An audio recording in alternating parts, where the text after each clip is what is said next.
Итак, я предлагаю, коллеги, начать сначала с проблем, которые присутствуют на пути вступления России в ВТО. Насколько я понимаю, уже вот за последние месяцы все препоны устранены, осталась единственная задача теперь договориться с Грузией. Хотя министр иностранных дел России господин Лавров говорил о том, что возможно вступление в ВТО и без согласия Грузии. Я не совсем понимаю, как это технически может произойти, но такие слова были произнесены. Сейчас даже больше, наверное, надо говорить не о экономической составляющей вот этих проблем с Грузией, а политической. Если вы со мной не согласны, я бы предложил поспорить тогда.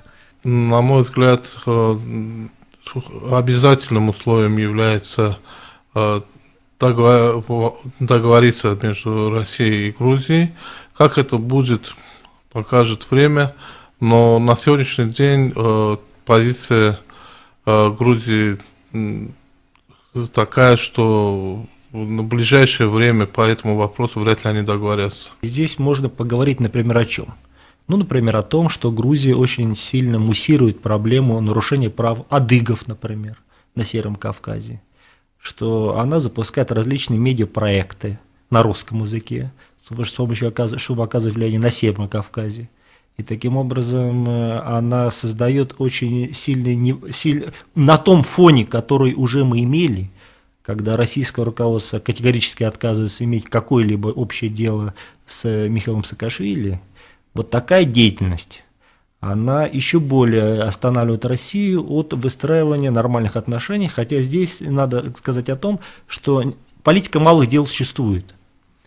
Есть чартерные рейсы, есть некоторые другие шаги, но вот в целом ситуация крайне благоприятная, и здесь надо что себе понимать, а то, что Михаил Саакашвили не уйдет. Кем он будет? Он может быть премьер-министром, в случае преобразования государства из президентской республики в парламентскую, например. Михаил Саакашвили в любом случае останется. Договариваться придется с ним. И вот здесь излишняя жесткость российского руководства, которое настаивает на том, что обязательно нужно вначале, чтобы сменилось руководство в Грузии, а только после этого будем договариваться, это неправильно. Второе, что Россия делает не совсем правильно, не надо сюда привязывать проблему Сочи, что Грузия будет наращивать какую-то террористическую деятельность. Я думаю, такой вопрос тоже неправильный. Поэтому ошибки есть с обоих сторон. Насколько сильно политическое, вот это политическое влияние, что мешает нам выстраивать нормальные отношения, оно достаточно сильно. И здесь можно сказать еще о том, что США может не хватить ихнего потенциала продавить Грузию для того, чтобы Грузия дала санкцию на прием России в ВТО. Наверное, возможно, какие-то пути обойти этого, потому что Грузия формально давала свое согласие. Но, тем не менее, вот продавить Грузию будет чрезвычайно сложно, ввиду по-прежнему восприятия в значительной степени руководства нашей страны и Грузии друг друга как врагов. Но все-таки известно, что и администрация Соединенных Штатов Америки, да и Евросоюз имеют очень сильное влияние и имеют экономические рычаги на Грузию. Да, это те же кредиты, это зависимость грузинской экономики от тех траншей и от тех денег, которые в республику, в государство. Вот не могут ли воспользоваться на Западе вот этими рычагами для того, чтобы сделать более сговорчивыми грузинские власти? Я думаю, что, скорее всего, вот здесь как раз-таки надо будет отойти, не то что отойти, но говоря о политических вопросах, надо говорить об экономических вопросах тоже. То есть совершенно правильно было сказано здесь, что чисто экономически Грузия очень сильно зависит от Соединенных Штатов Америки, это не секрет. Поэтому, естественно, заказывают музыку, кто платит за эту музыку. Это, во-первых. Во-вторых, я думаю, что и между Россией и Грузией тоже чисто политические вопросы, но в ближайшем будущем решать очень сложно будет, потому что мы знаем, что вопрос не только в границах, а более глубокая, это территориальная целостность страны, на котором будет настаивать любой президент, который придет и после Саакашвили, и Саакашвили от этого не может отказаться.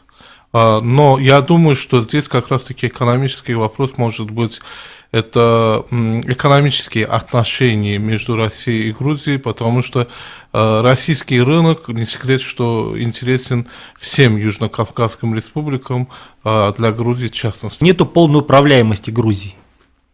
И это мы видели не только в августе 2008 года, мы имеем много других примеров, когда нету однозначной управляемости. Это одна сторона. Вторая сторона, грузинское руководство очень активно лоббирует свои интересы в Вашингтоне. Вот это вторая сторона, которая тоже оказывает на это влияние. В-третьих, я не очень понимаю, насколько Западу нужно продавливать прием России в ВТО. Настолько это серьезно или нет, тем более, что на Западе считают, что Россия превысила силу в августе 2008 года. Я думаю, что в данной ситуации Запад может не пойти на активное продавливание России, и в этом случае все может ограничиться обещаниями. Ну, давайте вспомним, нам сколько обещали отменить поправку Джексона-Веника. И она до сих пор действует, но до сих пор не отменена. Поэтому Россию могут пообещать, а потом сказать, вот так получилось. Вот поэтому, я думаю, надо думать и о том, что возможно, что Россия не сможет вступить в это. С другой стороны, Россия говорит, что в этом нету проблемы. Кроме этого, одно время очень сильно обсуждался вопрос таможенного союза. Говорилось о том, что государства, входящие в таможенный союз, могут вступить только вместе. Сейчас эта проблема снизила остроту, но тем не менее при желании эту проблему опять же можно начать муссировать, потому что таможенный союз, вот, как это соответствует ли это правилам ВТО или не соответствует правилам ВТО, вот это имеет отдельный разговор. Очень даже согласен с тем мнением, что вхождение в состав ВТО России это может затянуться, потому что и вот по поводу поправки Джексона и, можно сказать, по истории отношений между Азербайджаном, Арменией и Соединенными Штатами, вот поправка 907 статьи, принятая в начале 90-х годов, несмотря на то, что были обещания на уровне президентов и вроде бы лоббирование было со стороны части сенаторов, но все это остается, и я думаю, что и неизвестно, когда это все отменится.